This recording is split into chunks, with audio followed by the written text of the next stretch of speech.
Peace and blessings, peace and blessings, peace and blessings. Happy Sabbath, happy Sabbath, happy Sabbath. Happy Sabbath. Happy Sabbath. Happy Sabbath. Right. All praises be unto the Most High, Almighty, Yeshua Christ, our Lord and Savior. This is the SC Community Church of Christ. My name is Archbishop Shamar. And I'm Bishop Mike Kaala. And we be bringing forth today's Sabbath report / lesson. All right. Good to have everybody here. Those who are joining us online. All praise for the Most High getting everybody through another week. We know the week is a similitude of the Earth's cycle. All right. We're waiting on the 7th day. All right. To come where God's going to give us the 1,000-year rest. So every time we get through a week, it is also a celebration, especially when you make it here to the Sabbath, because this is going to be a similitude and a likeness and a foreshadow of the future when the Earth's week is done. And we're here at the 7th day, and we have that 1,000-year rest, and we're gathered together, making it through all what happened through the Earth in the whole week, and we know what a whole week can take you through. All right, so our praises to the Most High for that. All right, so we're going to be going into a Sabbath report / lesson this week, which is the consuming fire, the image of God versus the image that provokes. This is part 4. All right, this is a lengthy lesson as we've been going into detail, pinpointing, all right, that the story of the Bible, all right, evolves around this whole point about the image of God being made from Adam, being made in God's image, and Eve, who was made in God's image. As we see, he said male and female when they said, let's make man in our image. All right, and then from there, Satan was to worship that image of God and pay respect to the image of God. And he did not pay respect to the image of God. And he's been on a path to ensure that all mankind falls in that same error, dealing falsely with the image of God, whether it be worshiping something else as the image of God, whether it be harming the image of God. Different things we've been seeing goes around this image of God. And every time there's a violation against the image of God, we see that God comes in as a consuming fire, all right, with the passionate pursuit, all right, to inflict that, punishment and judgment for that thing that's done to the image of God, as he takes his image very serious. All right, so we've been going through seeing Adam, all right, not get worshipped or bowed to by Satan. Satan then goes to the feminine side, attacks Eve, all right, so attacks that side of the image of God, all right, and then through Eve, he's able to bring down Adam and make Adam fall. You know what I'm saying? You see Seth was raised up as the image of God, all right, being like that, all right, to replace Adam. And then from there, we also see prior to that, we see him attack Abel, right, who was made like his father, and Abel got slew. And we just been seeing a whole lot of things. And the fallen angels came down, and they slept with the woman, right, and then that corrupted the image of God through DNA and things. And then we see the flood, right, takes us to Babel, right, where they're worshiping under Nimrod, all right, he confuses the language, all right, and we kind of sit down into Israel's history, and we see Saul, he doesn't listen, all right, going back to that's what Adam did, all right, so when the image of God doesn't listen, because we know that the Son of God is made in the image of God, and the Son listens to the Father, and when the Son doesn't listen to the Father, that's a violation against the image of God. So Saul not listening, violation. David comes in, right, and he is seeking for God's heart, all right, so he is no violation from him except for his own carnal sin within himself, but not a violation against the image of God, all right. And then we have Solomon, who comes in, he deals with the woman. God's like, all right, that's fine, but then he comes in with the violation of the image of God by worshiping one of the women, all right, idols, and that splits the kingdom and sends Israel on a whole path of idol worship creeping in, kings coming up to clean it up, and different things of that nature, all right. And last week we finished off we were at Ahab, and Ahab coming up as a king under Israel, and him marrying Jezebel. All right, and then Jezebel convincing Ahab now to kill the prophets and idol worship. And this is the first time a woman has just controlled a king and made the king do everything that she wants. All right, which is why he said they never see none of that in Israel. And then from there, we had that time where there's no really idol worship going on between the Levites, and we see the incident with Micah and the Levite and the idol, and bringing the Levite into the house to make him deal with the idol worship to him, violation of the image of God, making one of God's priests now deal with that. And then from there, it got into the temple now, and the priests are all dealing with it and it's spreading now. So for the first time, it's spreading into the Levitical priesthood, and we pinpointed Dan as being the culprit to always pressure, all right, Levi into that violation against the image of God. And for that, Dan was cut off. All right, and we're here now getting into Jehu, who comes in during the matter of, we went into Baal and Elijah, all right, the prophets of Baal and Elijah, all right, and Ahab. So Ahab is there, Elijah's there, Elisha is there, and we have Jehu here, all right. Ahab is taken down, he repents for that, and now we have Jehu coming up, and Ahab's mess is there, and this is where we're at in the story now, all right. So before that, we're going to go to Isaiah 53 and 1. It's the book of the prophet Isaiah, chapter 53, verse 1. Who hath believed our report, and to whom is the arm of the Lord revealed? All right, so who has believed our report, and to whom is the arm of the Lord revealed? We always go to the scripture to start off, because we know that even in Isaiah's time, he had to ask who's going to believe the report, right? Who's going to believe the lesson? Who's going to believe the thing that's brought out? Why? Because the way the Most High operates, he doesn't come out openly and say, I'm dealing with Isaiah. You see the Most High standing beside Isaiah. You have the surety of mind that the Most High is dealing with this individual.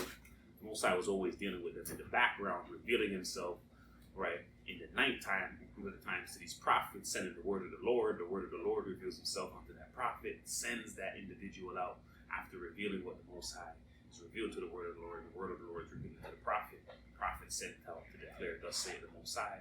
And it's the people now to use the senses that God gave them to come to the right conclusion that this individual has been endowed by power and understanding on high from the Most High.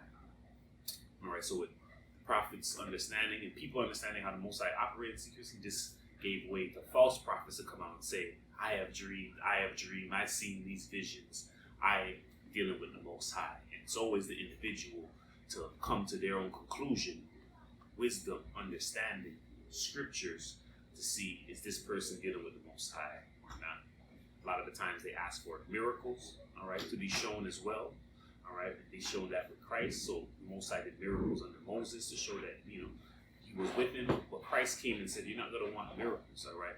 A wicked and adulterous nation seeks a sign, so you don't always want signs, because we're living in a world right now where we know the rumors are brewing up that they're coming out with different things to convince us of what we're seeing, because they know that people want signs. So Satan's coming with all types of signs and miracles in this modern day. It shouldn't take a sign or a miracle to convince you that the word of the Lord is dealing with somebody and to believe that report. It should take your wisdom, understanding, the anointing within you that God given all of us to come to that conclusion. All right, so with that being said, we're going to go into this lesson. The lesson is the consuming fire. The image of God first, the image that provokes. All right, this is part 4. We are at page 30. Who is King Jehu? All right, so once again, we had Ahab, Jezebel, we had Elisha. Last week we seen the prophets of Baal versus the Most High, and we seen that the Most High and Elijah came up with this thing to do this miracle to convince people of coming back out of that false image, of the image that provokes. It was so strong on the people that Elijah knew he had to do a wonderful, miraculous miracle to get people back saying, this is the God, this is the living God, and to come out of that, that deception dealing with the false idol, all right? And it was provoking the Most High. Elijah steps in to battle it out, and he does not told this until we went into. He's not told what to do, but he knows as we went into the lesson with faith. Faith is support. That if he's supporting the Most High will support him, and by him saying, "Yo, I'm going to do all of this stuff. We're going to wet the stones. We're going to do all of this." And he's going to put all this pressure on the Most High to do this miracle, and he knows that it's for his own good to bring people back into faith, not for his own, his own thing. The Most High is going to come. He's going to support that. He's going to agree with that and co-sign that. He sends the fire down. That fire comes down, and it convinces people now that the prophets of Baal are false, and the people and Elijah is dealing with the real God. All right, and now we're left with Jehu, who's tasked to clean all of this up as king. All right, as Ahab is stepping down. So as Ahab actually gets killed as the punishment for him in a war from the Most High. So we're going to continue now. Who is King Jehu? Who is King Jehu? Before his reign as king, Jehu functioned as a commander in the army of Ahab, 2 Kings chapter 9, verse 5 and 25, in the northern kingdom of Israel. Jehu was the son of Jehoshaphat, although he is more commonly mentioned as the son of Nimshi, his grandfather, perhaps because Nimshi was more well known.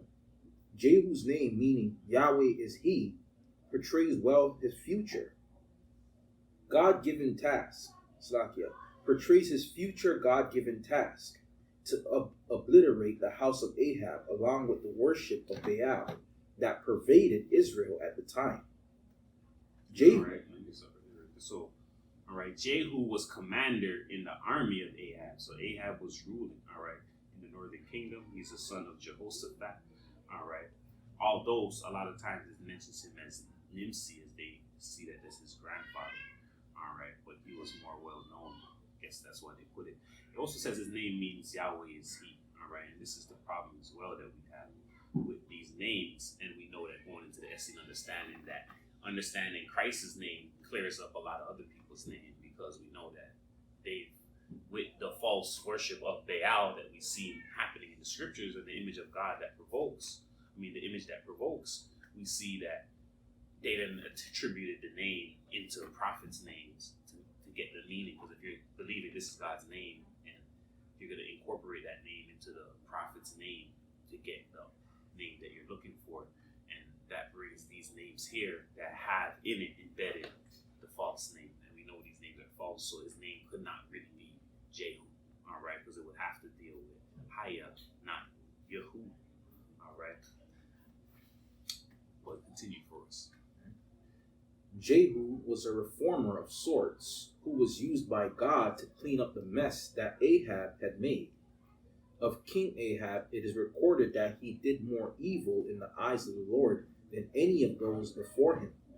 1 Kings chapter 16, verse 30.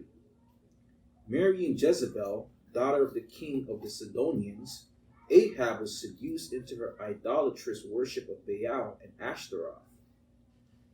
Although God was patient for a time with Ahab, his many sins eventually brought God's judgment upon his family's line.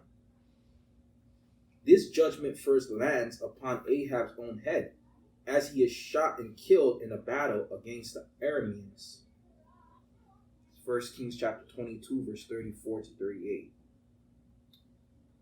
God chose Jehu as one of 3 men who would enact his judgment upon Ahab's family. God told the prophet Elijah, anoint Hazael king over Aram. Also, anoint Jehu, son of Nimshi, king over Israel, and anoint Elisha, son of Shaphat, from Abel Maholah, to succeed you as prophet. Jehu will put to death any who escape the sword of Hazael, and Elisha will put to death any who escape the sword of Jehu. It's 1 Kings chapter 19, verse 15 to 17. One way or another, Ahab's dynasty would be destroyed. Right, so Ahab's dynasty is destroyed, and we have Jehu who's coming up, All right, and the Most High anoints Hazael king over Aram. All right, and Jehu king over Israel. All right, I believe Aram that's in Syria. All right, and he anoints the king over Israel, and then he makes Elisha the prophet to succeed him, as we know that. Elisha the prophet to succeed him, as we know that Elijah is about to be taken up and gone. So he's given a successor of even a prophet. All right. And this is where we're at. So we're going to go to 2 Kings 10 and 18, and we're going to get into Jehu, all right, and him destroying these false images. This is the book of 2 Kings chapter 10, verse 18. And Jehu gathered all the people together and said unto them, Ahab served Baal a little, but Jehu shall serve him much. Now therefore call unto me all the prophets of Baal, all his servants and all his priests. Let none be wanting, for I have a great sacrifice to do to Baal. Whosoever shall be wanting, he shall not live. But Jehu did it in subtlety, to the intent that he might destroy the worshippers of Baal. And Jehu said, Proclaim a solemn assembly for Baal. And they proclaimed it. And Jehu sent through all Israel, and all the worshippers of Baal came, so that there was not a man left that came not. And they came into the house of Baal, and the house of Baal was full from one end to another. All right. So here we see Jehu's gathering all the people together. All right. And said unto them, Ahab served Baal a little, but Jehu will serve him much. So he's coming in with deception to the people. He's like, I'm coming in, I'm the new leader. He's like, yo, what you see with Ahab? That brother, he wasn't even worshiping Baal. You about to see worship of Baal. All right. Gather them up. All right. And now he's saying, call to me all the prophets of Baal, all his servants, all his priests. Let none be wanting, for I have a great sacrifice to do to Baal. So this goes back into lying. Why can you lie and say that? Because he's doing something that's attached to the Most High's heart. All right. So what he's saying there has nothing to do. All right. You're going to have to lie sometimes. This goes back to it. All right. Because you're just trying to deceive. All right. If you're trying to be cunning, it's going to have to come with deception. All right. With something that you thought was, this way, but it's not. All right, so he's cunning. He's being cunning and deceptive in order to bring about this thing that's right in the Most High's eye. And even Paul touches on this. What if he does a lie that he's bringing about the truth through the lie? And this is what Jehu's doing here. He's lying, but he's bringing about the truth of God, the true worship of God through this lie. It's done through a good thing in the heart. All right, it's not just something done, out of wickedness. All right, so he says he has a great sacrifice to do for Baal. All right, and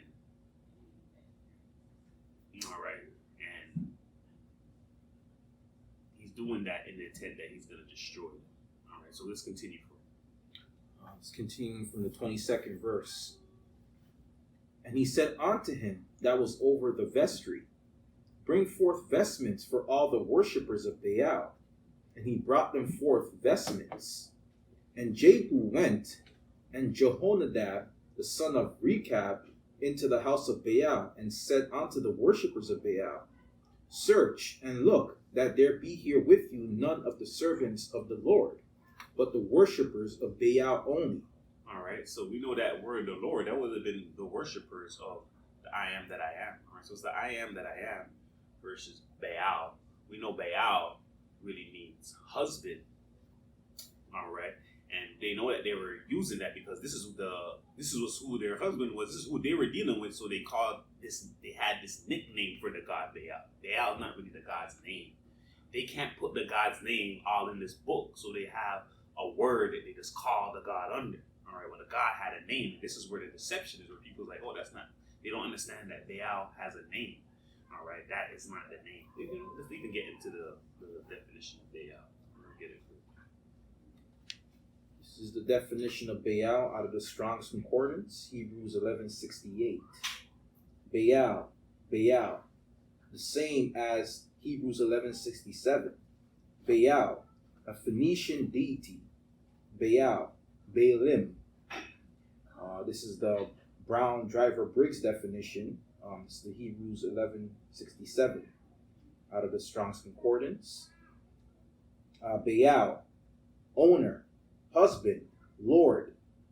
Owner, a husband, citizens, inhabitants, rulers, lords, used to characterize, master of dreams, lord, used of foreign gods, part of speech, related word by the Brown Driver Grace, Strong's number from Hebrews 11:66. All right. So Baal from Hebrews 11:67, Phoenician deity. All right. Plural is Balaam. All right. And it goes when you go into the word that it's from. It means owner, husband, lord. All right. A husband, a owner, a lord. All right. Or inhabitants, citizens. All right. They can be lords or husbands as well. All right, master. All right, so basically it was a word that meant Lord in the Hebrew. So this was the Hebrew's word for Lord. Now we have the Greek word where you're using Lord now. All right, this word that we're using now that comes into the English. All right, so this word is translated. It's not Lord, it's a different word in the Greek, but this word that we're using in English is translated from a Greek word. This word is the Hebrew word that meant the same thing, which means Lord, husband, master, owner, the same stuff. All right, and this is all that it's saying, that this is their master. It's not really the God's name. We identify that God's name as being the YH, the WH, all right, which is the Jehovah, the Yahweh that people call on, and not the Haya, Asha, Haya, the I am that I am mentioned in Exodus 13:14. All right, so continue for us. All right, going back into the scripture, the 2 Kings chapter 10 verse 24.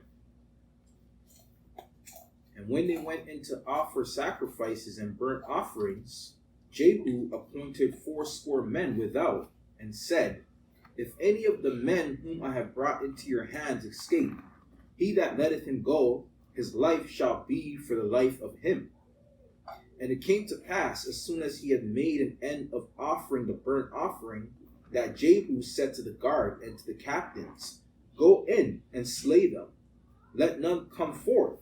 And they smote them with the edge of the sword. And the guard and the captains cast them out, and went to the city of the house of Baal. And they brought forth the images out of the house of Baal, and burned them. And they brake down the image of Baal, and brake down the house of Baal, and made it a drop house unto this day. All right. So go into that word drop. I believe that means a drink house. All right. But you see here that Jehu, after doing this, all right, tells his men that, hey, make sure nobody escape who he brings into his hands, all right, to make sure that he deals with them. All right. And he ensures to tell the guards this.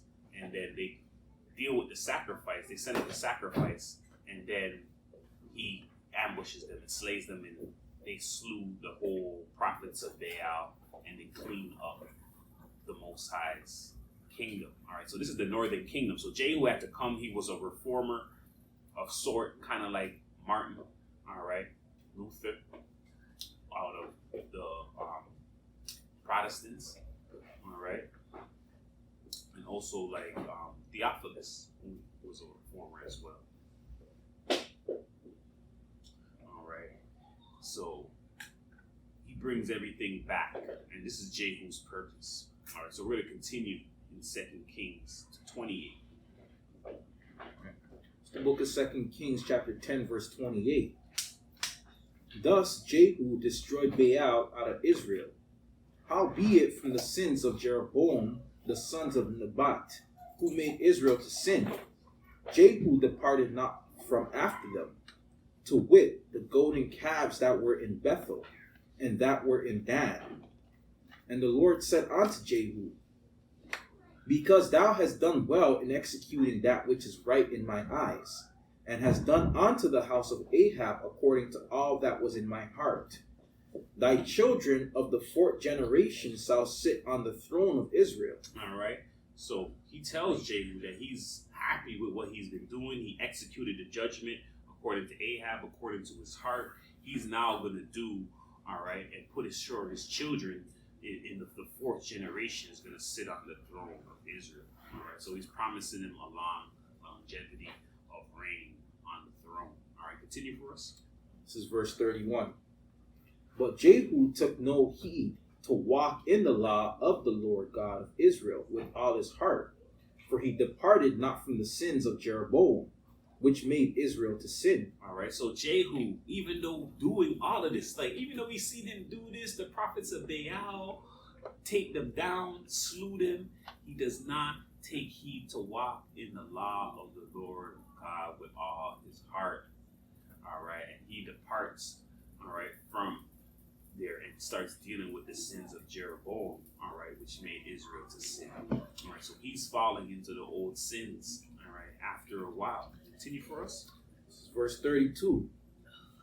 In those days, the Lord began to cut Israel short, and Hazael smote them in all the coasts of Israel, from Jordan eastward, all the land of Gilead, the Gadites, and the Reubenites, and the Manassites, and from Aurora, which is by the river Ammon, even Gilead and Bashan. Now the rest of the acts of Jehu and all that he did and all his might, are they not written in the book of the Chronicles of the kings of Israel? And Jehu slept with his fathers, and they buried him in Samaria. And Jehoaz his son reigned in his stead. And the time that Jehu reigned over Israel in Samaria was 28 years. All right. So we see here, all right, he's not walking in the law of the Lord. He Most High begins to cut Israel short in these days. He's smoting them on all the coasts of Israel. All right. And all these acts and the acts of Jehu can be found in another book that they mentioned in the book of Chronicles of the kings of Israel. All right, so these things could also be seen in the book of Chronicles. All right. And Jehu reigned over Samaria 28 years. So this is 28 years into Israel, and now we're coming and we're seeing a whole other thing happen here now. All right. So we're going to go to 2 Kings 16 and 1. This is the book of 2 Kings, chapter 16, verse 1. In the 17th year of Pekah, the son of Remaliah, Ahaz, the son of Jotham, king of Judah, began to reign. 20 years old was Ahaz when he began to reign, and reigned 16 years in Jerusalem, and did not that which was right in the sight of the Lord his God, like David his father. But he walked in the way of the kings of Israel, yea, and made his son to pass through the fire, according to the abominations of the heathen, whom the Lord cast out from before the children of Israel. All right, so we're now into Judah now. So that whole thing was the king of the northern kingdom. We're now into Judah, and Judah now has King Ahaz reigning in their times. All right, and Ahaz here is dealing with false worship. He's dealing with Moloch. All right, Moloch is the god you give your children up to under the fire. All right, Moloch is the same god that Drake promotes through his OVO XO company. All right, with the owl and the imagery. All right, that's the same owl that they say is at the Bohemian Grove that they go and they worship as well. All right, and that same owl has a fire around it as well. If you go and look up any of the videos that they say that they had. All right, and there we see it again, where we know Moloch is the owl. We see the fire that's being offered up for the children to pass through, and they're giving their children up to this. They say that this is being done today through the music industry, different things of that nature. All right, but we see here the Most High showing us that it was done in Israel. They're giving up their children to this idol and passing them through the fire. All right, continue for us. This is verse 4. And he sacrificed and burnt incense in the high places, and on the hills, and under every green tree. All right, so they start sacrificing and burning incense. All right, taking the Most High's holy things and giving it onto vain idols. All right, and this is what Ahaz was doing in Judah. It's the book of 2 Kings chapter 17, verse 1. In the 12th year of Ahaz, king of Judah, began Hoshea, the son of Elah, to reign in Samaria over Israel 9 years. And he did that which was evil in the sight of the Lord, but not as the kings of Israel that were before him. All right, so here we have Ahaz, and we're lining it up, and now we have Hosea now coming up under, all right, under the northern kingdom. All right, so continue for us. All right, this is verse 3. Against him came up Shalmaneser, king of Assyria, and Hosea became his servant, and gave him presents. And the king of Assyria found conspiracy in Hosea, for he had sent messengers to the king of Egypt, and brought no present to the king of Assyria, as he had done year by year. Therefore the king of Assyria shut him up, and bound him in prison. All right, so Salmanaser, king of Assyria, all right, is coming onto Hosea now, and he made Hosea his servant and made him give him his presents. So he's having to pay tribute to the king of Assyria, all right, because Israel's falling into idol worship. The Most High, as we've seen through Solomon, when they're dealing with the false image and not dealing correctly with the image of God, the Most High sends enemies against them, all right. So the Most High causes a lot of these things because they're infractions against the image of God. So because Israel was doing this, the northern kingdom, all right, he started to make sure that the king of Assyria is bringing them under bondage, all right. So Most High is doing this because of what violation? The image of God violation. This is why we're on this lesson, all right. So continue for us. All right, this is verse 5. Then the king of Assyria came up throughout all the land, and went up to Samaria, and besieged it 3 years. All right, so Hosea stops giving him things, and he comes up and he bounds him up in prison. All right, and king of Assyria is now coming up to Samaria, and he's besieging the land for 3 years. So he's causing all heck and all hell over there. All right, so you play with the Most High, you play with the image, the Most High comes right back. And this is the Most High sending the king of Assyria over there, as you're going to see. So we're at 2 Kings 17 and 6. It's the book of 2 Kings chapter 17, verse 6. In the 9th year of Hoshea, the king of Assyria took Samaria, and carried Israel away into Syria, and placed them in Halah, and in harbor by the river of Gozan, and in the cities of the Medes. For so it was that the children of Israel had sinned against the Lord their God, which had brought them up out of the land of Egypt, from under the hand of Pharaoh, king of Egypt, and had feared other gods, and walked in the statutes of the heathen, whom the Lord cast out from before the children of Israel, and of the kings of Israel, which they had made. All right, so here we see, all right, in the 9th year of Hosea, the king of Assyria, all right, the king of Assyria took Samaria. All right, so he finally took Samaria, and he carries away Israel into Assyria. All right, so he's doing this once again. We've seen all the violation they did. We see Jehu come deal with the prophets of Baal for the Most High. He falls into sin. We see Hosea come up, and during Hosea, he just could not hold the fort down. It's finally the Most High has had enough. He's allowed Israel to be taken down. All right, he besieges it for 3 years. He finally captures he finally captures Samaria, and he takes Israel down to Assyria now. All right, and placed them in Halah. All right, Halah, a harbor by the river of Gozan, in the cities of the Medes. All right, so this is why they say a lot of Israelites is in those areas over there, especially in Iran. All right, so that's those areas over there. All right, because they lived over there for a time. All right, he took them and he brought them all the way over there. All right, they have the Afghanistanians, all of that. Gonna do a listen one day on those stuff. We brought that information out to show how Afghanistani people, they have a connection to the northern tribes. All right, this is how this happens. All right, they move from their land, they're over into the land which would be around Iran, Persia, those areas right there, around the cities of the Medes. All right, Because what happened? The children of Israel sinned against the Most High, their God. They start dealing with other gods and not fearing the Most High, who brought them out of the land of Egypt. All right, but they started dealing with the statutes of the heathen, who the Most High cast out before them. All right. So continue for us. All right, this is 2 Kings chapter 17, verse 9. And the children of Israel did secretly those things that were not right against the Lord their God. And they built them high places in all their cities, from the tower of the watchman to the fenced city. And they set them up images and groves in every high hill, and under every green tree.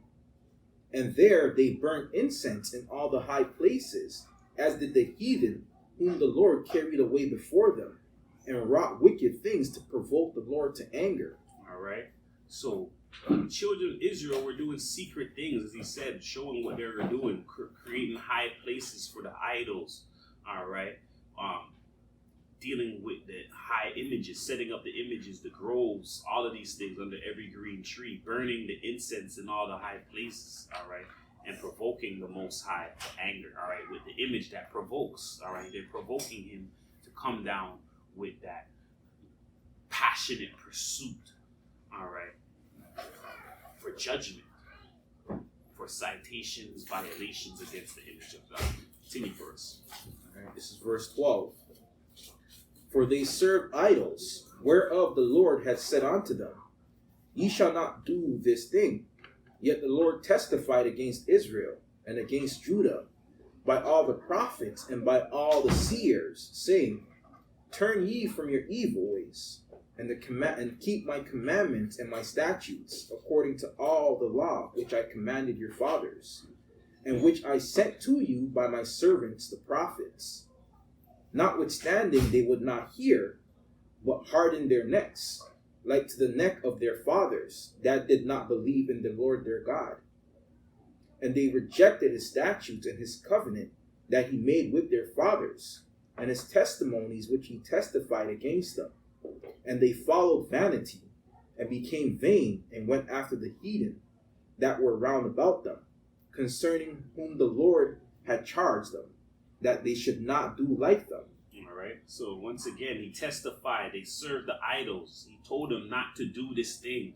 Do not deal with the image that provokes. All right. The whole, as we've been breaking down, this whole biblical story starts with violation of the image of God.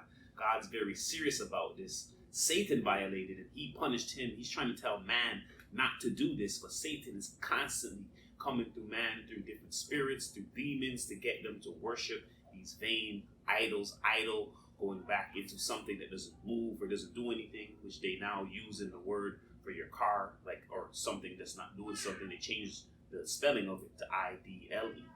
All right, but it's all the same thing, which means this is a thing that doesn't move, doesn't do nothing, stationary.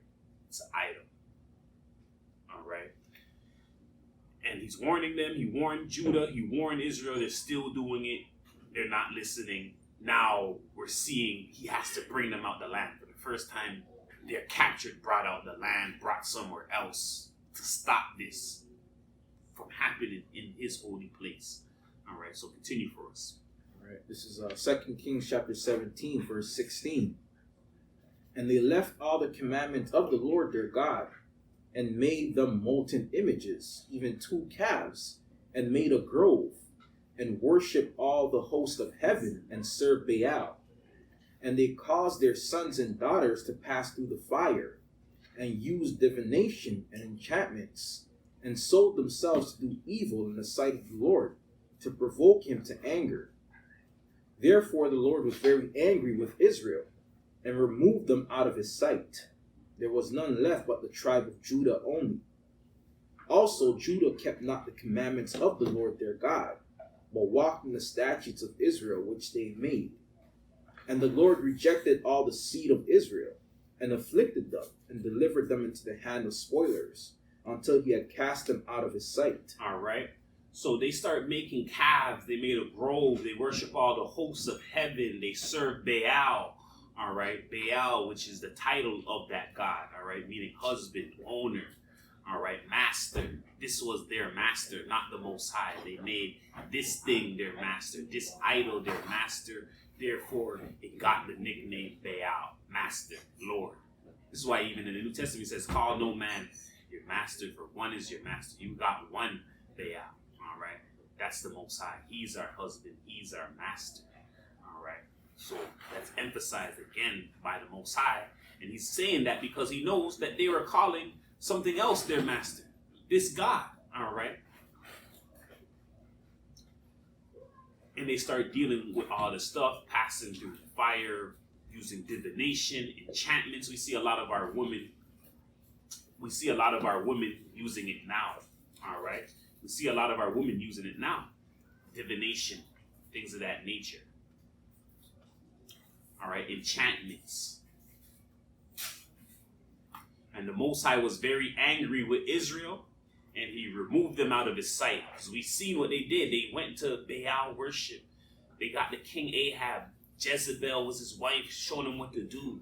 Most High clears that up through Jehu, and he falls off. It's gone too much. Hosea comes up, same thing. He can't hang on. He sends the king of Assyria, takes them down. He removes Israel. Only Judah is left in the land now because of this. All right, the Most High is fed up. And it says here, also Judah kept not the commandments of the Lord their God, but walked in the statutes of Israel. So they start following after Israel and the 10 tribes still. All right, and the Lord rejected all the seed of Israel, and he afflicted them and delivered them into the hand of spoilers until he cast them out of his sight. This is what we're seeing that's happening. All right, continue for us. 2 Kings chapter 17, verse 21. For he rent Israel from the house of David, and made Jeroboam the son of Nebat king. And Jeroboam drave Israel from following the Lord, and made them sin a great sin. For the children of Israel walked in all the sins of Jeroboam, which he did. They departed not from them, until the Lord removed Israel out of his sight, as he had said by all his servants the prophets. So was Israel carried away out of their own land to Assyria unto this day. All right. So he says, all right, he cast them, put them onto the house of spoiler. He rent Israel from the house of David. So he removed them, all right, from the house of David. He separated them, made Jeroboam king over them. Jeroboam drove them to sin, great sin. And the children of Israel, the northern kingdom, just kept walking in the sins of Jeroboam, which he did. They would not depart from him. As we see, it got up to a level with Jezebel and all of that, prophets of Baal. So the Most High removed Israel out of his sight, and they are carried away out of their own land to Assyria unto this day. And they're around where the Medes would be, Iran would be. They're living over there. So imagine that Israel's living there. They're now, in this story, gone to another region now. And they're going to have children over there. They're going to do a whole bunch. Even if they come back, you know that they have a whole lineage over there that's probably going to be over there. All right. So this is where we're at in the story now, where we can see that, yeah, there's going to be some of our people in those areas, Afghanistan, Iran, those areas over there. Our people was moved from their areas and they lived over there. This is what's happening here right now. All right. So we're going to go to the works of Flavius Josephus. All right. And we're going to go to War of the Jews. We're going to go to book 9. All right, chapter 14. All right, it's the book of the works of Flavius Josephus, book 9, chapter 14, verse 3. But now the Kuthians who removed into Samaria, for that is the name they have been called by to this time, because they were brought out of the country called Kutha, which is a country of Persia, and there is a river of the same name in it. All right, so the Kuthians who removed into Samaria, so we had the Kuthians, they left from their land, they went into Samaria where the children of the northern tribe was. All right, and they're called that because they come from a country called Kutha. All right, and there's a river that has the same name. And so these Kuthians, these people from the country called Kutha, is who's coming into Israel's land, and Israel's going into this country. Maybe we can even take a look at exactly where this is later on. But this is the region where they're coming from. This is the people being replaced by them. So continue for us. Each of them according to their nations, which were in number 5, brought their own gods into Samaria, and by worshiping them, as was the custom of their own countries, they provoked Almighty God to be angry and displeased at them. For a plague seized upon them, by which they were destroyed. And when they found no cure for their miseries, they learned by the oracle that they ought to worship Almighty God as the method for their deliverance. All right. So these people, all right, which were 5 nations coming out of this country, all right, 5 families of people brought their own gods into the land of Israel, all right, into Samaria, and start worshiping him and dealing with them as their own country. So the Most High is doing this. The Most High didn't bring perfect people. He's like, yo, if you guys are going to do that, I might as well replace you. Let me bring another people in. They're bringing their idols in. You had idols here anyway. And now we can deal with their idols and I can deal with them. But why should I be doing that with you who knows better? So he's fed up with that. All right, so continue for us. So they sent ambassadors to the king of Assyria and desired him to send them some of those priests of the Israelites whom he had taken captive. And when he thereupon sent them, and the people were by them taught the laws and the holy worship of God, they worshipped him in a respectful manner, and the plague ceased immediately. And indeed, they continue to make use of the very same customs to this very time, and are called the Hebrew tongue Cutlins, or Kuthlins, but in the Greek tongue, Samaritans. All right. So the Most High started to be displeased at them. They were provoking the Most High. How are they provoking the Most High? Because they're dealing with false images, all right? They're dealing with false gods. They're dealing with the image that provokes. And we see that it doesn't matter who's doing it. If you're doing it in the area of the Most High, he's looking at that area, Jerusalem, in the center of the earth. He's looking over there at the apple of his eye, and he's saying, hey, this shouldn't be done in this area. Every other area in the earth, he's like, this could be done. In this area, he sanctified this area to be doing his things. He brought up people there to do that. And now he's going to train these people. So they're worshiping their idols. He's displeased. He sends them miseries, plagues, all of this. They go to oracles. They learn that, hey, you got to be keeping the Most High's ways. You're provoking him to anger. All right. They send for priests of Israel, Levites, to come to teach them the ways of the Most High. So at least they understood. When they're like, what's going on with us? They're like, what's happening? And they figured out, hey, they don't have a priest. They went and sent for a priest to teach them, and they're willing to learn in the land, which Israel was not doing.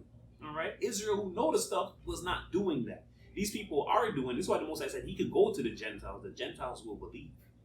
All right? Now they don't know in their nature, but we're seeing when they're inquiring to find out, and they're like, oh, shoot. This is not the real God. Like, they're just confused. They're just not dealing with the God. If they know the real God, they're going to go to the real God, which is not so with Israel. Israel's seeing the real God, knowing, and then still choosing to do what they're doing. All right? This is the big difference. So they're like, yo, we're not dealing with the real God. Send us the real priest then and teach us, and we'll do that. So this is how they end up being able to stay in the land and learn. They're not even from that, but they're willing to learn, and Israel's not doing that same thing. All right. So the Most High sent the Levites that taught them the laws, the holy worship of God. They worshipped him in a respectful manner, and the plague ceased immediately. So they left from their worship and dealt with the Most High. They didn't need all of this stuff, right? This is the Gentiles. All right. So he was fed up with Israel that he had to do this. All right, and indeed they continue to make use of the very same custom to this very time, and we know that they've been there from that time because even in the New Testament, Christ is speaking to Samaritans. All right, that's where you have the Samaritans, the people of Samaria. They're still over there. They have their own stuff. They have the Samaritan Bible. They have all of their own things still. All right, so these people came into the worship of the Most High. Yes, they still went on, but this is their nature. This is their culture that they're tied to. They're trying to come out their culture and worship the Most High, and they're at least showing with this that they have an eagerness to learn, which Israel wasn't showing. All right, so we're now going to go to 2 Kings. So we went into the Josephus. Josephus gave us a good overview of what happened now when the Most High took Israel out of the land of Samaria and replaced them with other people, who they were. Now we're going back to see what's happening in Judah. We're at 2 Kings 18 and 1. It's the book of 2 Kings chapter 18, verse 1. Now it came to pass in the 3rd year of Hoshea, son of Elah, king of Israel, that Hezekiah, the son of Ahaz, king of Judah, began to reign. 25 years old was he when he began to reign, and he reigned 29 years in Jerusalem. His mother's name was also Abi, the daughter of Zechariah, and he did that which was right in the sight of the Lord, according to all that David his father did. All right. So we're at page 35, just for those who know. All right. So King Hosea, now it came to pass the 3rd year of Hosea, king of Elah, son of Elah, king of Israel, that Hezekiah, all right, son of Ahaz, king of Judah, began to reign. So we know that Ahaz is there. So this is coming right back now, all right? So they're not really taken yet. It's in this, I believe it's in the 6th year of Hosea that they got taken. So this is Hezekiah coming up now and replacing Ahaz, because we've seen Ahaz come up now. Ahaz is quickly replaced. He's replaced by Hezekiah. Hezekiah is beginning to reign, and he is reigning while at the time where Israel's being sent off, all right?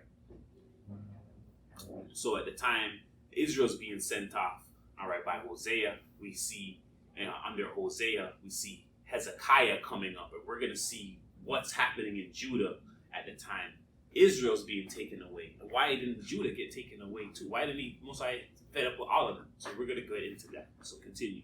All right, it's continuing for verse 4. He removed the high places and brake the images, and cut down the groves and brake it in pieces, the brazen serpent that Moses had made. For unto those days the children of Israel did burn incense to it, and he called it Nehushtan. All right.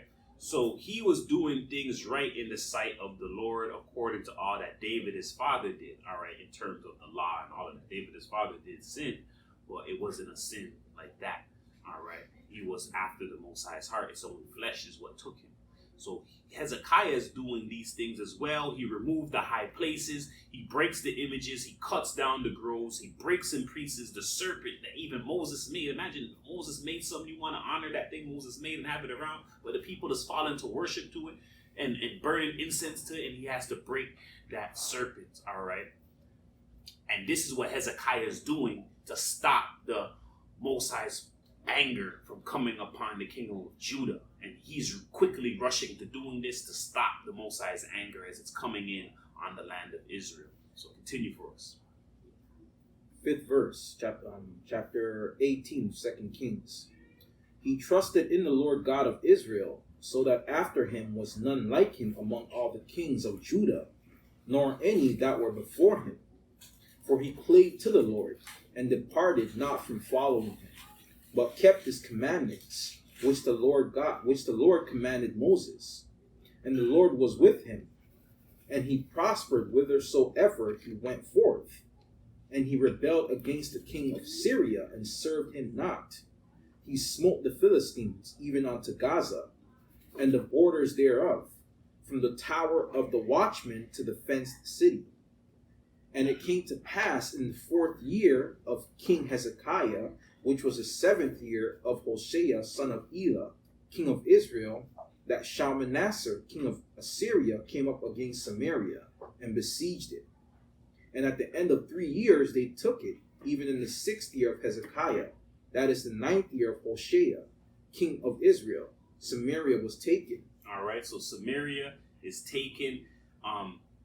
King Hezekiah cleans up Judah, saves Judah from their destruction. This is why Judah wasn't taken to Assyria as well, all right, because Hezekiah came up and he brought forth and cleaned up the land quickly before the anger came. The Most High was coming, but he cleaned up his part. Israel didn't do theirs, and Israel's taken, and we see Judah remains because of King Hezekiah, all right? So continue for us. Verse 11. And the king of Assyria did carry away Israel into Assyria, and put them in Halah, and in harbor by the river of Gozan, and in the cities of the Medes. because they obeyed not the voice of the Lord their God, but transgressed his covenant, and all that Moses, the servant of the Lord, commanded, and would not hear them, nor do them. All right, so this is why Israel was taken. This is what happened in Judah, why Judah wasn't taken. They had a righteous king, Hezekiah, who came up, and he stopped the idol worship that was dealing with, once again, stopping the Most High's anger as dealing falsely with a false image. The image that provokes, angers the Most High, brings him as a consuming fire in the passionate pursuit of judgment for violations against the image of God, which is different violations. Lying to the image of God, killing the image of God, calling something else that's not the image of God, the image of God. All right. All these are different violations. We even went into narcotics being, giving someone narcotics a violation of the image of God, because now you're having God that's supposed to be man made in the likeness, supposed to have his senses and his mind. You're taking his mind away and leaving him in a stupor, destroying the image of God. All right, so drugs was designed to destroy the image of God. As we see many people who are stuck on drugs, they can't get back to their self that the Most High programmed them to, because their brain and their wiring has, its senses have gone off through the drugs, all right, which is destroying the image of God. Now they're not able to present themselves accordingly in the image that the Most High presented them with. They're fidgety, they're all types of different ways. They're not like an image of God's supposed to be. All right, so there's plethora of different ways to violate the image of God. The biggest one is the image that provokes when you make that false image. All right, there's also not listening. All right, as we went into, the Son of God is the image of God. And if you're not listening and you're the image of God, you just violate the image of God by making the image of God listen to the Father. And we see that happen with Adam. And we see that happen with Saul, with them just not listening. They didn't do anything. They didn't worship nothing. They just didn't listen. But that's a violation, because you're made in the image of God. The image of God is the Son of God. Now you made the Son not listen to the Father, which is a violation. All right. So we're at 2 Kings 18 and 13 now. It's the book of 2 Kings, chapter 18, verse 13. Now in the 14th year of King Hezekiah, this Sennacherib, king of Assyria, come up against all the fenced cities of Judah and took them. And Hezekiah, king of Judah, sent to the king of Assyria to Lachish, saying, I have offended. Return from me. That which thou puttest on me will I bear. And the king of Assyria appointed unto Hezekiah, king of Judah, 300 talents of silver and 30 talents of gold. All right. So in the 14th year of King Hezekiah, did Sennacherib, king of Assyria, come against all the fenced cities of Judah and took them. So in the 14th year of Hezekiah now, so they've been, after a little while, Israel's taken, they're ruling. In his 14th year, that Assyria is like, yo, I know they're sitting up there somewhere. I'm coming up there to finish the job off. Because they didn't take everybody. They're like, there's one people left. There's one of the tribes, section of the tribes left, the southern kingdom. All right, so he comes up against all the fenced cities of Judah, and he takes it. All right, he sent him, King Hezekiah sent to the king of Assyria, saying, I have offended, return from me. All right, which thou puttest on me, I will bear. The king of Assyria appointed Hezekiah, Judah, 300 talents and 30 golds. All right, and Hezekiah is giving the king all that's in there. So he's paying the king tribute. All right, so the king is getting a grip of him. All right, Hezekiah, once again, we're going to see what's happening, but most likely he's losing a grip on the people, and that's weakening the Most High's, hedge that he has around on the land. So continue for us. This is 2 Kings chapter 18, verse 15. And Hezekiah gave him all the silver that was found in the house of the Lord, and in the treasures of the king's house. At that time did Hezekiah cut off the gold from the doors of the temple of the Lord, and from the pillars which Hezekiah, king of Judah, had overlaid, and gave it to the king of Assyria. All right, so he was getting extorted. So this is extortion. All right, you got to give me something, brother. All right, and he's taking the doors off God's temples, that's gold, to go give it to him. All right, so these are the things that's happening in the land, and the king of Assyria took a people, so he's pestering these people now, knowing that, yo, you violate, I'm coming. And the nations know this. All right. And us as children of Israel, we have to realize that the nations knew this. And this is why they're able to take us down. And they're like, hey, once you violate against the Lord, and we know that, I can take you now. I can ship you over there. I can take you over here. You're mine now. All right. So we have to, looking at the story, understand how the Most High is operating in the nations. You violated. The nations know they're coming to take you. All right. They're taking you. You got to figure this out. They're not going to tell you because they want to take you and use you. All right. So we violate. The nations come and they know you violated against God. The sovereign over there that's connected to God in some way understands this, and he's coming against you because he's like, yo, I didn't do all what they do, but that land over there is given up for grabs right now, and I'm coming. And this is what the king of Assyria is doing to Judah, all right, after he's taken the northern kingdom already. All right, so continue for us. All right, this is verse 17. And the king of Assyria sent Tartan and Rabsaris and Rabshakeh from Lachish to King Hezekiah with a great host against Jerusalem. And they went up and came to Jerusalem. And when they were come up, they came and stood by the conduit of the upper pool, which is in the highway of the fuller's field. And when they had called to the king, they came out to them Eliakim the son of Hilkiah, which was over the household, and Shebna the scribe, and Joah the son of Asaph the recorder. And Rabshakeh said unto them, Speak ye now to Hezekiah, thus saith the great king, the king of Assyria, what confidence is this wherein thou trustest? All right. So we're seeing here that they're doing a whole bunch of things in the land. All right. He had called to the king. There came up to him Eliakim, the son of Hilkiah. All right. And he's coming up now. And we see Asaph, the reporter, there as well. And they're speaking, they're saying, speak now to Hezekiah. All right. And it's just coming from the king of Assyria. All right. What confidence is therein where thou trust? So he's saying, where's your confidence that you can hold up against me? Where's your confidence? All right. That you can stop what's about to happen to me. What's about to happen to you in the land. All right. Because it's what he's asking him, man to man, through speakers, through messages. All right. So continue for us. All right. This is verse 20. Thou sayest, but they are but vain words. I have counsel and strength for the war. Now on whom dost thou trust, that thou rebellest against me? Now behold, thou trustest upon the staff of this bruised reed, even upon Egypt, on which if a man lean, it will go into his hand, and pierce it. So is Pharaoh, king of Egypt, unto all that trust on him. But if ye say unto me, we trust in the Lord our God, is not that he whose high places and whose altars Hezekiah hath taken away, and hath said to Judah and Jerusalem, Ye shall worship before this altar in Jerusalem? All right, so he says, but if you say unto me, we trust in the Lord, he said, is not that he whose high places and whose altars Hezekiah has taken away? So he's confused. Once again, the Gentiles don't really, the Most High is not talking to them.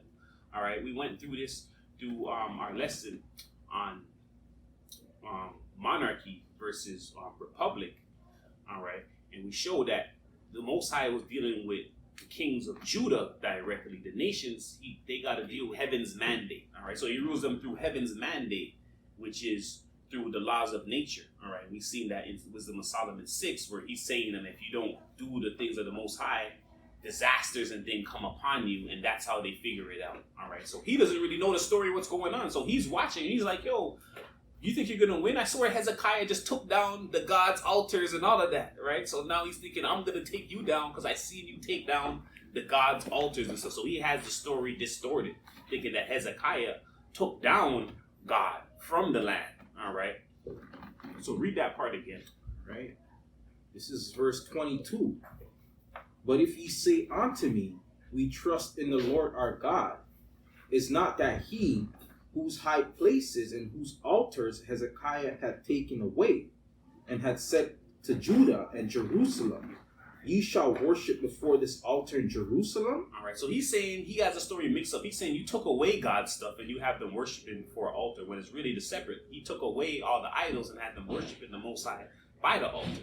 All right, and because the king sees this differently, he's coming against Hezekiah thinking he has reign and all right to come against Hezekiah because he violated his God. All right, so continue for us. This is verse 23. Now therefore, I pray thee, give pledges to my lord the king of Assyria, and I will deliver thee 2,000 horses, if thou be able on thy part to set riders upon them. How then wilt thou turn away the face of one captain of the least of my master's servants, and put thy trust on Egypt for chariots and for horsemen? Am I not come up without the Lord against this place to destroy it? The Lord said to me, go up against this land and destroy it. All right, so this is what the Gentile kings, they understand. The Most High reaches them through oracles, through different things. He gets the message to them. But once again, the Most High is showing something here, all right, because he loves to show these examples. So he's seeing that, okay, he just took Israel away for whatever. He's showing now the strength of Hezekiah. He's going to show that. But the king, he has to bring that about by this king being fooled and thinking, hey, I have reign over here. I can come against here. The Most High told me I can come against this place. I can destroy this place. Going back to, if the world knows, going back to us, all right, the Negro, those who was put in slavery, all right, those who were sent across the world as chattel slaves. The world knows that we committed these grave sins against the Most High. We have to know that. Same way this king is saying, I have right over you because you went against your God. It's the same way the nations are saying that in this modern day time too. They know that we went against our God. All right, they know that we went against our God. All right, and this king knows this, and he's saying, the Lord said for me to come up and destroy this land.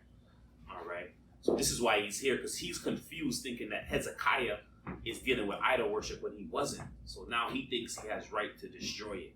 This is the mindset of the nations when they're looking at all the nations. When they violate against God and they get the word that this nation is in violation against the Creator, they know they have right to take that land and the people and absolve them into their land and their people and their civilization. And that's what's happened to us. All right, we'll continue for us. All right. This is verse 26.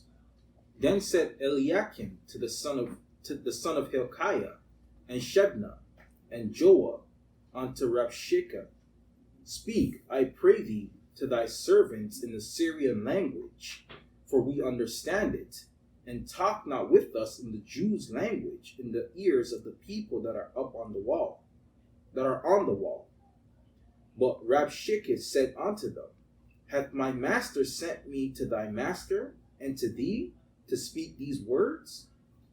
Hath he not sent me to the men which sit on the wall, that they may eat their own dung and drink their own piss with you?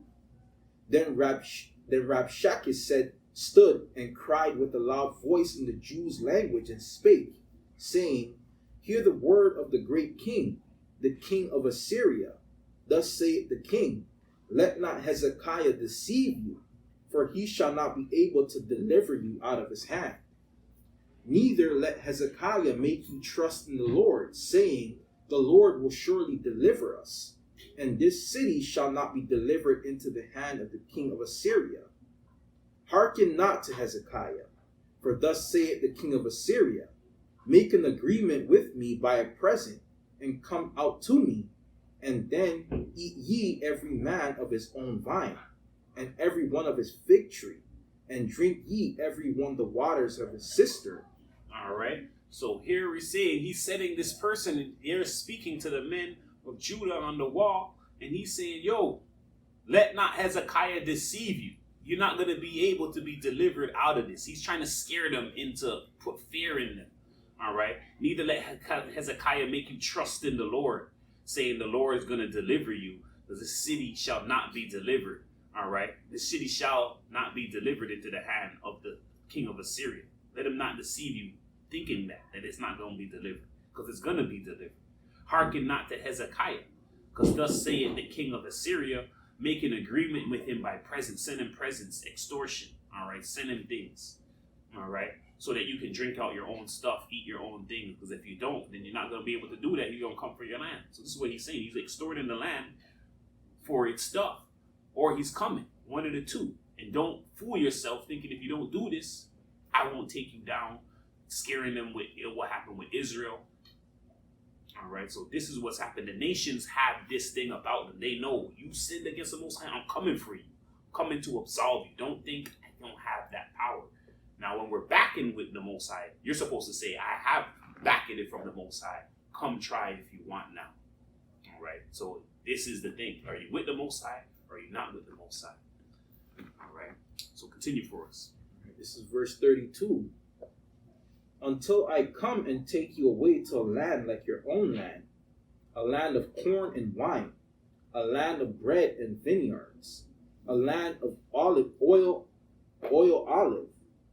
and of honey, that ye may live and not die. And hearken not unto Hezekiah, when he persuaded you, saying, the Lord will deliver us. Have any of the gods of the nations delivered at all his land out of the hand of the king of Assyria? Where are the gods of Hamath and of Arpad? Where are the gods of Sepharvaim, Hena, and Iva? They have delivered Samaria out of my hand. Have they delivered Samaria out of my hand? Who are they among all the gods of the countries that have delivered their country out of my hand, that the Lord should deliver Jerusalem out of my hand? All right, so now you can kind of see why the Most High is making this happen. This king has been going about to all other lands, and he's been taking down all the people and the people who serving other gods. And he even took down Samaria. So he's like, which God is this you're serving that going to take you out my hand? There ain't none of them. Which are these gods? Look how much lands they done took so far. But this is the first time now he's coming across the worship of the true God through Hezekiah. All right. So this is why the Most High is bringing this about, as when you're dealing with me, I'm going to cover you and protect you when you're worshiping and dealing with the image correctly. All right. So continue for us. This is verse 36. But the people held their peace and answered him not a word. For the king's commandment was, saying, answer him not.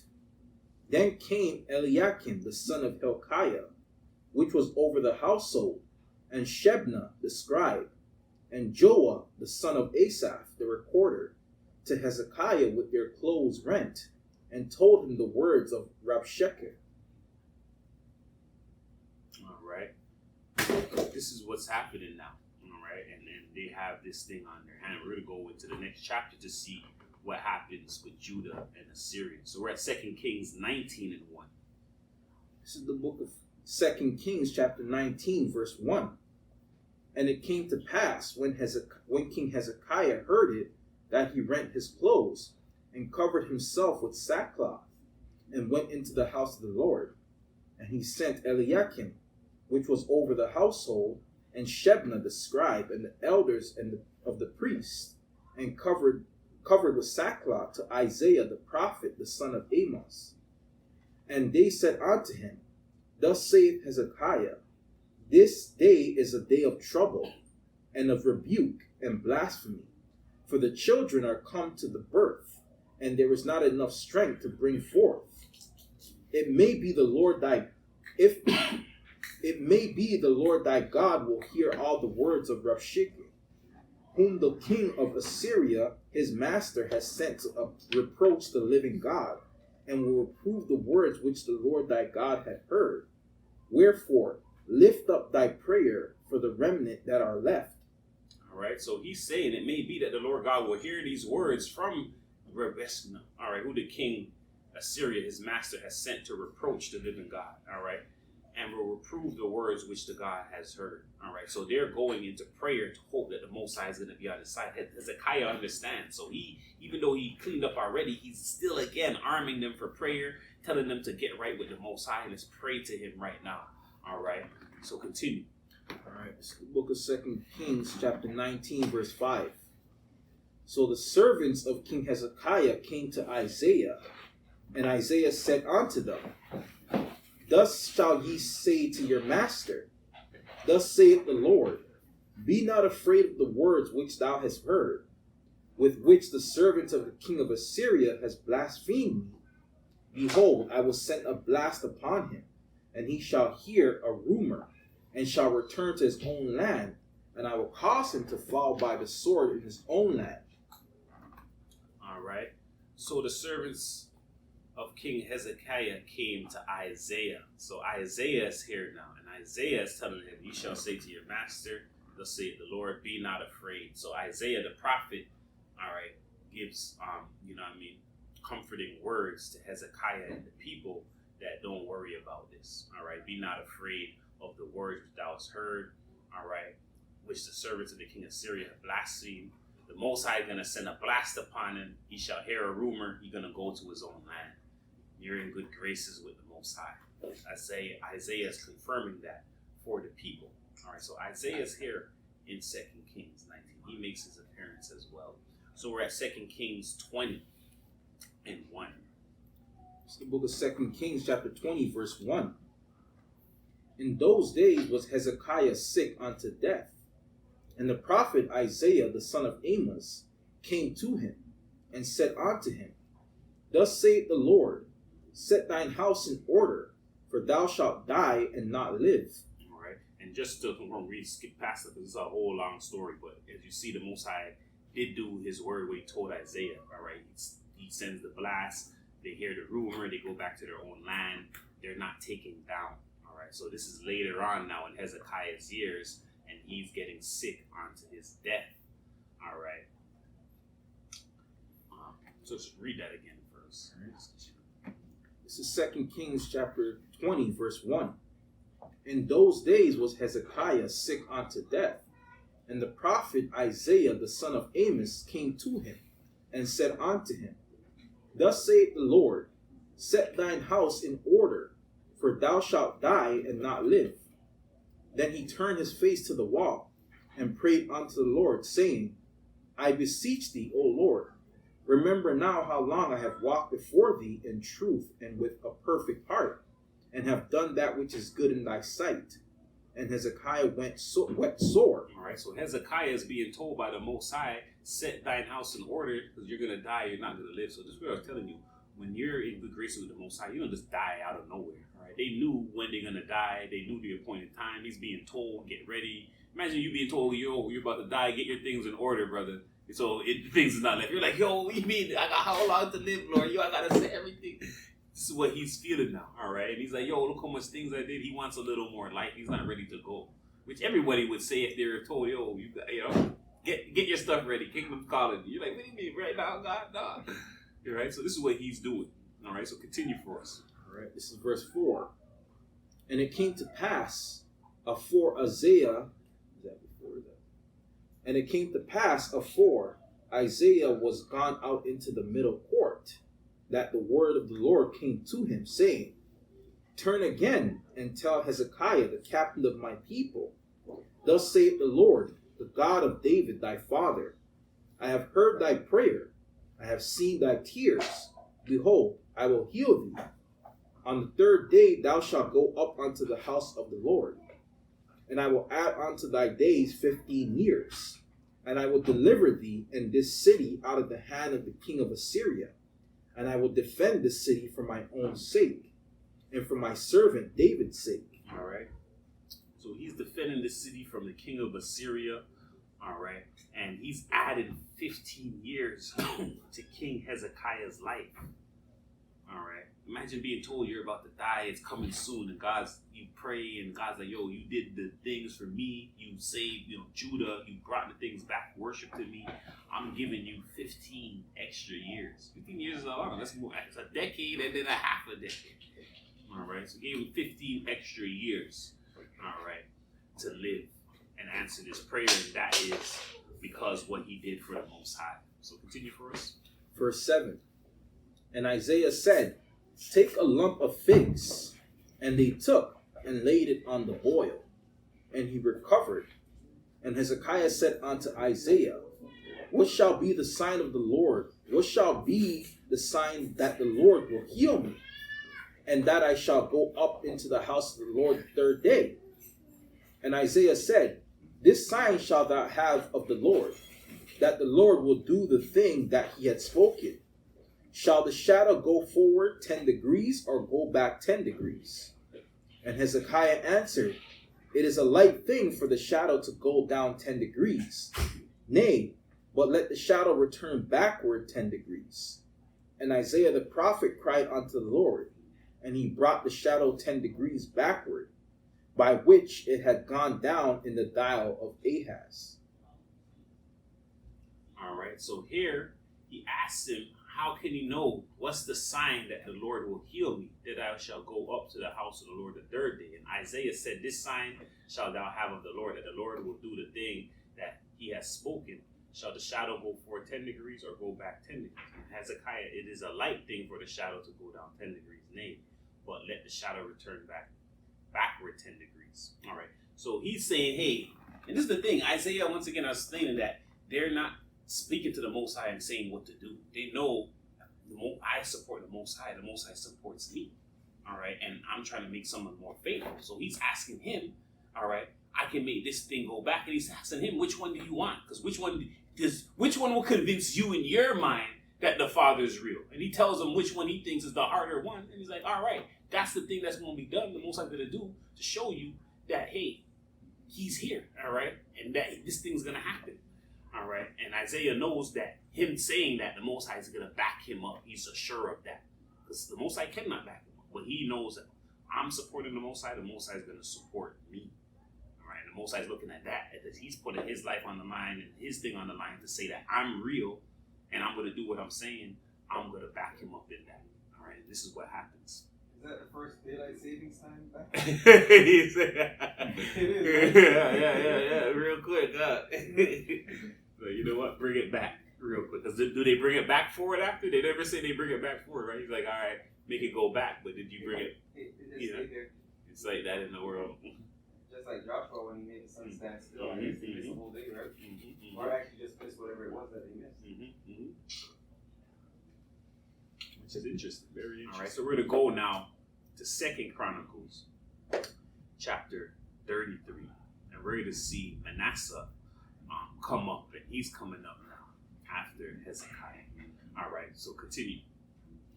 This is the book of 2 Chronicles, chapter 33, verse 1.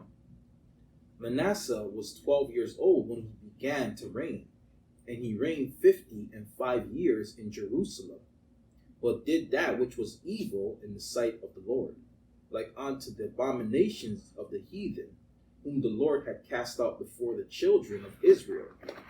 For he built again the high places which Hezekiah his father had broken down, and he reared up altars for Baalim, and made groves, and worshipped all the host of heaven, and served them. All right, so this is why we're honing in on this story and the timeline, because when you're seeing the timeline and understanding what's happened in the image of God, we just went through all of this. Hezekiah just came down, just saved them from Assyria. They just witnessed Israel being taken. They just seen Assyria, the king of Assyria, pester them, thinking that they're worshiping idols and come against them, and they got saved out of that. Hezekiah is going now. His son, his bloodline is coming in his stead, and he's going to do the opposite of his father. All right. Which is even a worse violation, because now he's not doing what his father did, and that's a violation of the image of God. When you make the image of God that you're made in, not listen to your father. All right. Because the son listens to the father. Christ listens to the father, and Christ is the image of God. All right. So Manasseh is setting up all the things of Baalim again and making them worship all the hosts of heaven and bringing them right back out of what they've been getting saved for, what they just witnessed Israel do and get taken for, and what Assyria came against them thinking they were doing what they weren't. And now Hezekiah's son raises up and he's doing this. So continue for us. This is verse 4. Also, he built altars in the house of the Lord. Wherefore the Lord had said, In Jerusalem shall my name be forever. And he built altars for all the hosts of heaven in 2 courts of the house of the Lord. And he caused his children to pass through the fire in the valley, the son of Hinnom. Also he observed times, and used enchantments, and used witchcraft, and dealt with familiar spirit, and with wizards. He wrought much evil in the sight of the Lord to provoke him to anger. So this is this anger again. So he caused them to go through the fire. All right. He observed times. He used enchantments, witchcraft. All right. Dealt with familiar spirits, wizards. Did much evil. Provoked the Most High to anger. All right. Violations against the image of God. Continue for us. Verse 7. And he set a carved image, the idol which he had made, in the house of God, of which God had said to David and to Solomon his son, in this house and in Jerusalem, which I have chosen before all the tribes of Israel, will I put my name forever. Neither will I any more remove the foot of Israel from out the land which I have appointed for your fathers, so that they will take heed to do all that I have commanded them, according to the whole law and the statutes and the ordinances by the hand of Moses. So Manasseh made Judah and the inhabitants of Jerusalem to err, and to do worse than the heathen, whom the Lord had destroyed before the children of Israel. All right. So he set a carved image. There's the image that provokes. He set the carved image, the idol. He put the idol in the house of God, which he said to David and Solomon his son, this house, all right, he has chosen before all the tribes to put his name. All right. He's not going to remove them no more. All right. But then they come and they do this. And Manasseh makes Judah and the inhabitants of Jerusalem sin worse than all the heathens round about him. So after Hezekiah saved them from being taken, Manasseh thrust them right back into even worse state than they were prior to that. And this is Judah's coming down now. All right. It doesn't happen too long after Israel. All right. So we're at 2 Kings 24 and 1. It's the book of 2 Kings chapter 24, verse 1. In his days, Nebuchadnezzar, king of Babylon, came up, and Jehoiakim became his servant 3 years. Then he turned and rebelled against him. And the Lord sent against him bands of the Chaldees, and bands of the Syrians, and bands of the Moabites, and bands of the children of Ammon, and sent them against Judah to destroy it. All right. To destroy it according to the word of the Lord, which he spake by his servants the prophets. All right. So Nebuchadnezzar, king of Babylon, comes up. All right. And he's coming up. And the Most High also sends bands of the Chaldees, bands of the Syrians, bands of the Moabites, bands of the children of Ammon, and sent them against Judah. All right. So once again, I show you when there's a violation against the image of God, because now they put that carved image there. The Most High is not playing any games. Right away, enemy sent out.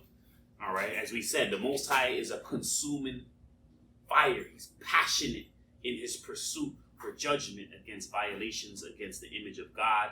And there we have it. All right. All the stuff the Most High can hold on. But once that image, that carved image lands in there, that's the image that provokes right away. No game playing. It's on now. All right. So he sends all the enemies now out to Judah. Judah, they survived not being taken by Assyria. Now he's not playing. Babylon is leading, but he's also sending bands of other people against him. All right. So continue for us. This is verse 3.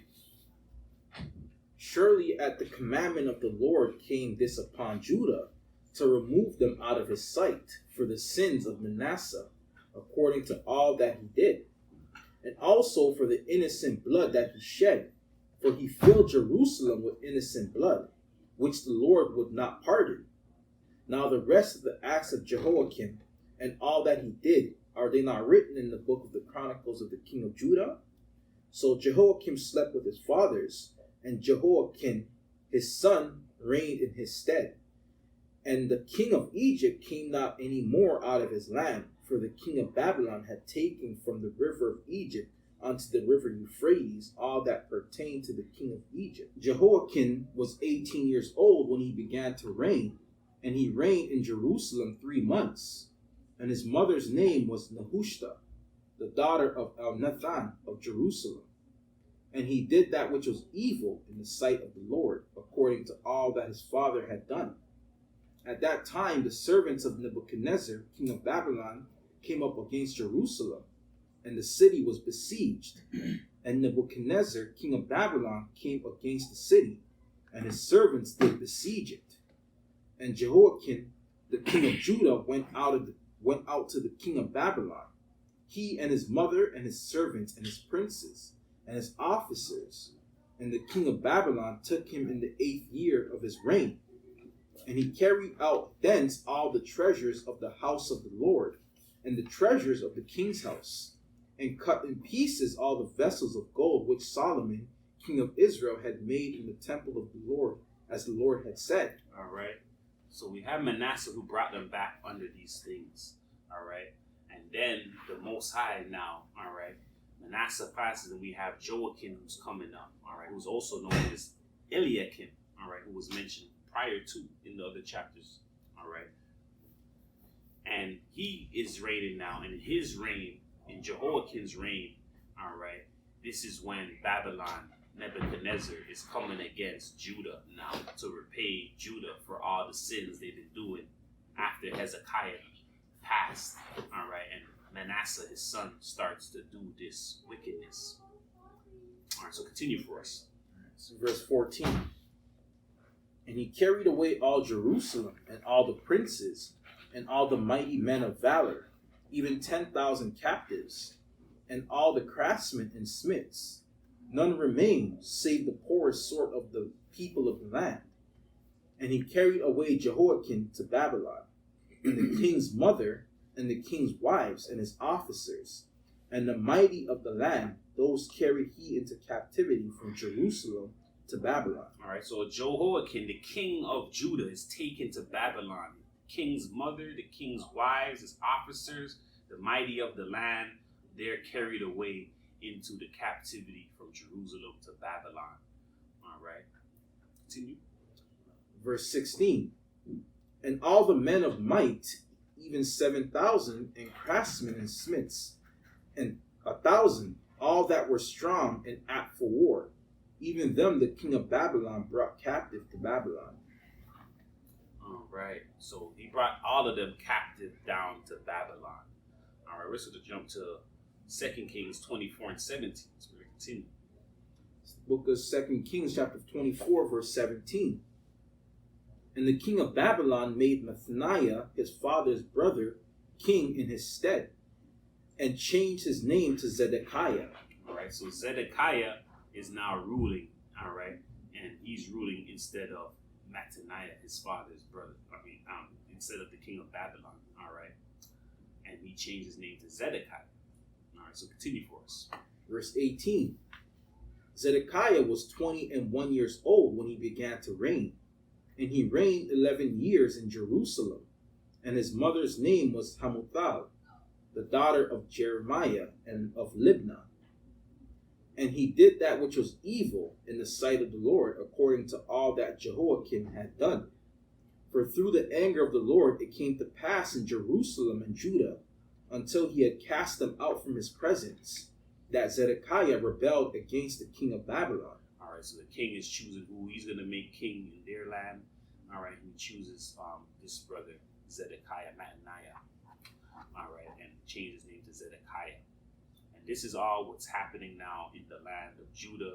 Judah now is getting their punishment for their violations against the image of God. All right, we're about to end this, but we're just going to, finish off this little part right here and end it off. We're at 2 Kings 25 and 1. It's the book of 2 Kings, chapter 25, verse 1.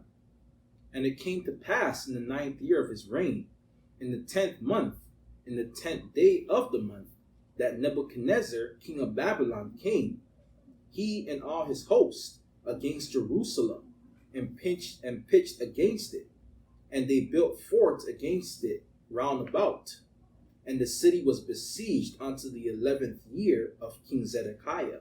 All right, so he's just waiting. He puts a king in place. They're paying little tributes and things. He didn't take the land, but in the 11th year, he figures he has enough power and reign now to go and take this whole place down. So King Nebuchadnezzar of Babylon comes in the 11th year of King Zedekiah, and now Judah is facing the impending punishment that's been waiting for it. All right, so continue. Verse 3. And on the 9th day of the 4th month, the famine prevailed in the city, and there was no bread for the people of the land. And the city was broken up, and all the men of war fled by night by the way of the gate between the two walls, which is by the king's garden. Now the Chaldees were against the city round about, and the king went the way toward the plain. And the army of the Chaldees pursued after the king, and overtook him in the plains of Jericho. And all his army were scattered from him.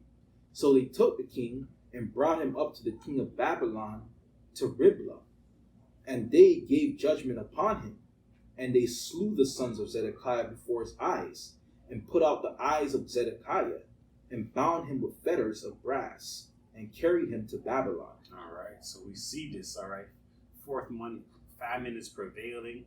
There's no bread for the people. The city's broken up. All the men of war fled by night by the way of the gate. So your men of war is fleeing in the nighttime when no one can see them. All right. And all this stuff is happening to Judah. Now the army of the Chaldees pursued after the king, overtook him in the plains of Jericho. All his army were scattered from before him. All right. They took the king. They brought the king up to the king of Babylon, to Riblah. They gave judgment to him.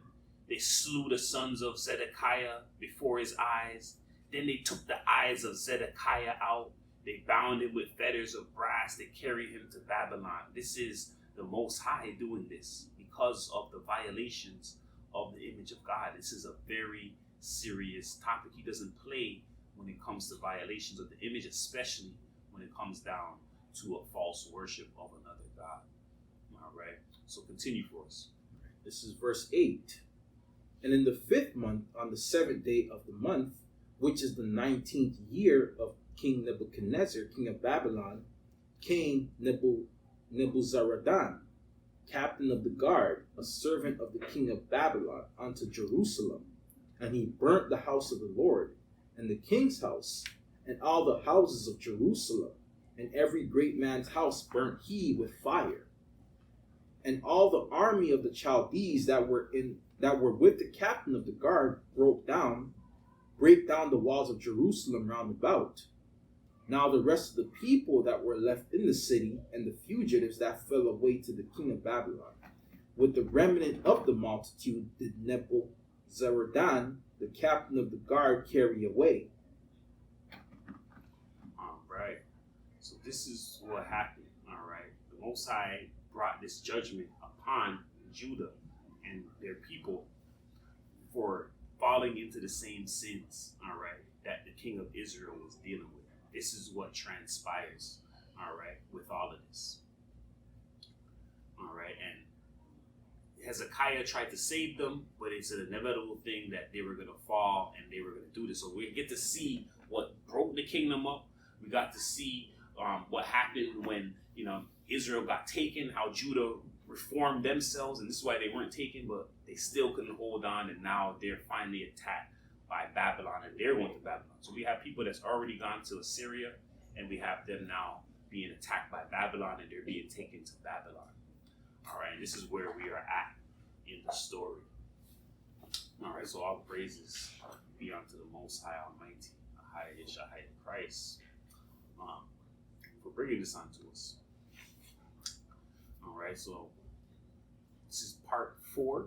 It is lengthy once again because this is what the whole Bible is about. So when I was doing this, I'm like, oh, this is going to be long because the whole story of the Bible encompasses this whole topic. All right, we didn't even get to Christ coming yet and after Christ. There's a whole lot of parts of this that we got to reach to. We're just on what happened from the Adam, the fall down happening before the flood.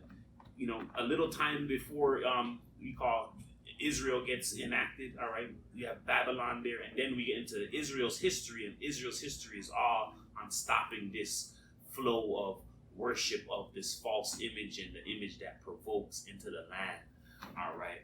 And we seen it got to a bad point in Israel under the northern tribes, under Ahab and Jezebel, all right? Ahab allowed his wife to control him and slew prophets of the Most High and uplift their prophets of Baal. And Elijah had to come and stop that. And then we had Jehu. That's where we started off today. Jehu came and he was tasked with doing this stuff and cleaning up. And then Jehu, after cleaning the stuff up, goes into false worship. All right. After that, and that's when the Most High is fed up and he clears that land. Then we have, at that time when Jehu's doing all of that, we have time now of Hezekiah who comes up, stops all of this mess. And then the Most High makes Hezekiah an example of worshiping the right God and fools the king of Assyria, making him think Hezekiah is not dealing with the right God so that he can show his power, that God is backing up these lands. All right, that's who is. You dealing with the right God, there's no enemy that can come against you. Even the king of Assyria, who was taking down many enemies, and even Samaria, but Samaria wasn't dealing with the righteous God. All right, so all praises be unto the Most High, Almighty Yeshua Christ, for giving us this understanding on the image of God. All right, after this, there should be a different way everybody looks at the image of God, at the story of the Bible, and understands that this thing is very serious. This is what surrounds the whole biblical story, from the fall of Satan down to the fall of Adam, down to Abel, down to the flood. All of this is about corruption, violations against the image of God. Philippians 4:8. Right. It's the book of Philippians chapter 4, verse 8. Finally, brethren, whatsoever things are true. All right, so it's true, all right, that the Most High is the one that sends enemies, bands upon enemies, this enemy, that enemy, many enemies, all right, because he's passionate in his pursuit of judgment for violations against the image of God. All right, continue. Whatsoever things are honest. All right, it's honest. That the Most High doesn't play about his passionate pursuit and judgment for violations against the image of God. This is what took Israel out of the land. All right, when you're in God's good graces, he gave us Hezekiah as an example that he will back up the enemies. All right, continue. Whatsoever things are just. All right, it's just.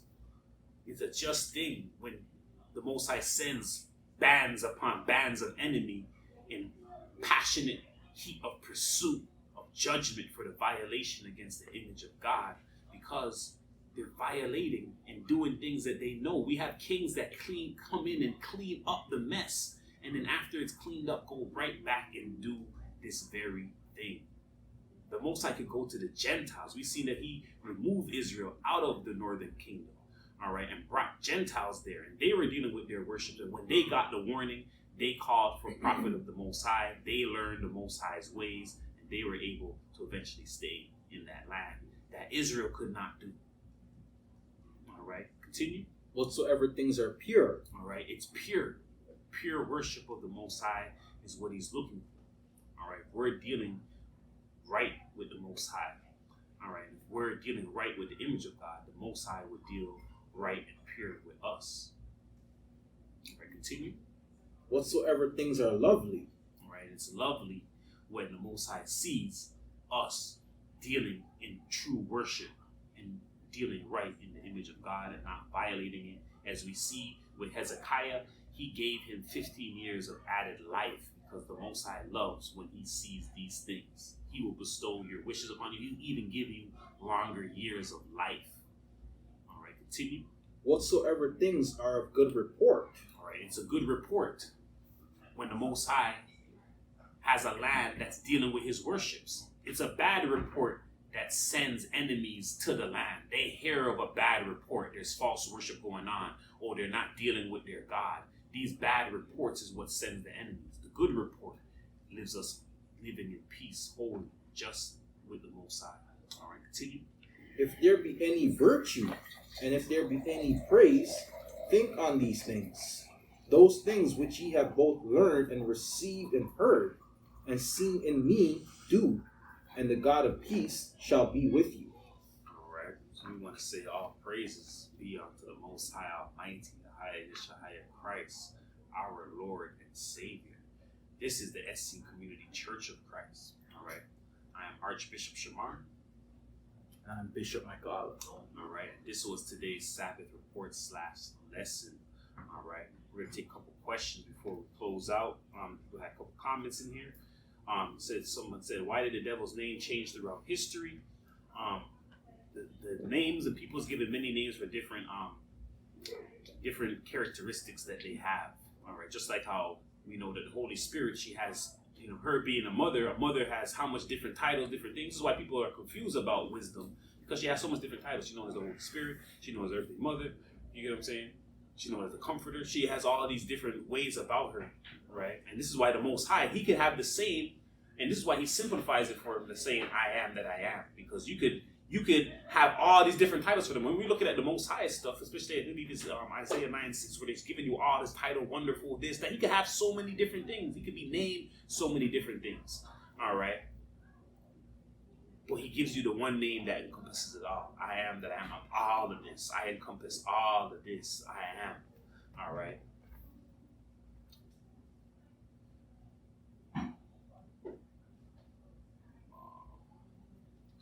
So is that where we get the term Good Samaritan? Is that where the term Good Samaritan comes from?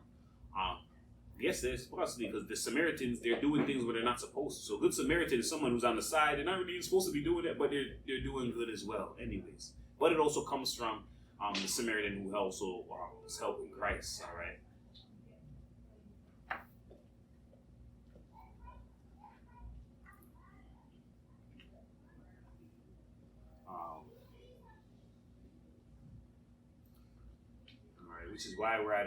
Which is why our people are in the position we are today, being at the bottom. The Gentiles know we killed our God, so they feel they can do what they did, what they want, because we rejected our God. Most are not trying to return to him, but live according to the Gentiles. Yes, this is very true.